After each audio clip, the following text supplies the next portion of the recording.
বাংলাদেশের জনগণ, কোটি কোটি জনগণ আপনাদেরকে দুইটা দফা দিয়েছে, আপনারা কোনো তোয়াক্কাই করতেছে না।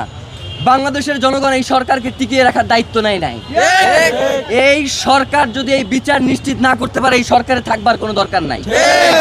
বাংলাদেশের জনগণ দীর্ঘ 15 মাস ধরে এই সরকারের সকল অন্যায়কে শুধুমাত্র বৈধতা দিয়েছে যাতে জুলাইয়ের এই বিচারগুলো হয়, যাতে বাংলাদেশের স্বাধীনতা সার্বভৌমত্ব অক্ষুণ্ণ থাকে, যাতে বাংলাদেশে স্থিতিশীলতা বজায় রাখে, যাতে বাংলাদেশে সুষ্ঠু একটা নির্বাচন হয়। আপনারা কোনোটাই করতে সক্ষম হচ্ছে না, তাইলে আপনাদের তো এইখানে বসে আরাম করবার কোনো দরকার নাই। আপনাদেরকে যখন আমরা গিয়ে বলি যে এই খুনিদেরকে কারা ছাড়াইলো, আপনি হাসতে হাসতে বলেন যে বাবা এইটা কেমন কথা, এর দায়িত্ব তো আমার না। এই মিয়া ফাইজলামি করেন। আপনার আইনমন্ত্রী বানানো হয়েছে কি আপনার খালি এই দায় অস্বীকার করবার জন্য? আপনি আইন উপদেষ্টা হয়েছেন কি খালি দায় অস্বীকার করবেন এই জন্য? আপনার কি কোনো দায় নাই? এই যে জনগণ, যখন এই যে উপদেষ্টা পরিষদ গঠিত হয়, জনগণ কারে চিনত? জনগণ তো খালি আপনারই চিনত। ডক্টর ইউনূস আসবার পূর্ব পর্যন্ত তো এই উপদেষ্টা পরিষদ কারা কি হবে এই দায়িত্ব তো আপনার উপরেও বর্তায়। তাইলে আপনি এখন যে কথায় কথায় বলেন যে বাবা এইটা তো উচ্চ আদালতের কাজ, এইটা অমুকের কাজ, এইটা তমুকের কাজ, তাইলে আপনার আসলে কি খালি অস্বীকার করাটাই আপনার দায়িত্ব, নাকি আপনি এই বাংলাদেশের পুরো জনগণের দায়িত্ব নিয়ে আপনি ক্ষমতায় গেছেন? আপনি সেই দায়িত্বকে অস্বীকার করেন কেন? আমরা স্পষ্ট করে বলতে চাই,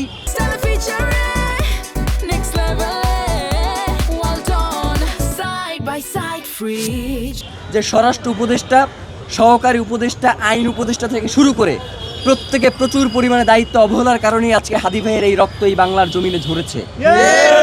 সুতরাং প্রত্যেককেই এর জবাবদিহি নিশ্চিত করতে হবে। গতকাল থেকে গুঞ্জন শুনতেছি যে স্বরাষ্ট্র উপদেষ্টা নাকি পদত্যাগ করবে।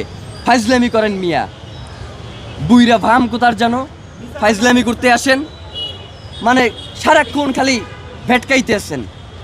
আপনাকে কি পদত্যাগ মানে হচ্ছে আপনি কোনো কিছু পারতেছেন না, আস্তে কইরা চুপচাপ চলে যাবেন, এই জন্য কি আপনার স্বরাষ্ট্র উপদেষ্টা বানানো হয়েছে?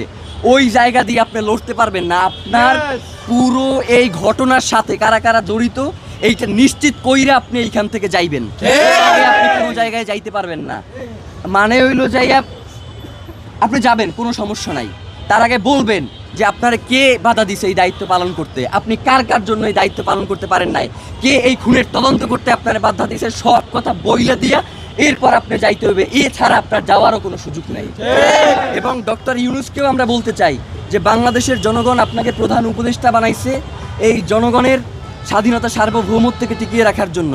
জানাজার মাঠে আপনি বলেছেন যে আপনি শরীফ ওসমান হাদিকে ধারণ করেন, কিন্তু একবারের জন্য আপনি জানাজার ময়দানে বলেন নাই যে খুনের বিচারের ব্যাপারে আপনি কি করবেন। মানে এই যে এত বড় একটা হত্যাকাণ্ড হইলো, এর বিচারের জন্য আপনি কি কি পদক্ষেপ নেবেন সেইটা আপনার মুখ থেকে আমরা শুনতে পারি নাই। মানে আপনার যে অসহায়ত্ব সেইটা আমরা দেখতে পাইছি। আপনি আসলে কিসের কারণে অসহায় সেইটা আমরা জানতে চাই।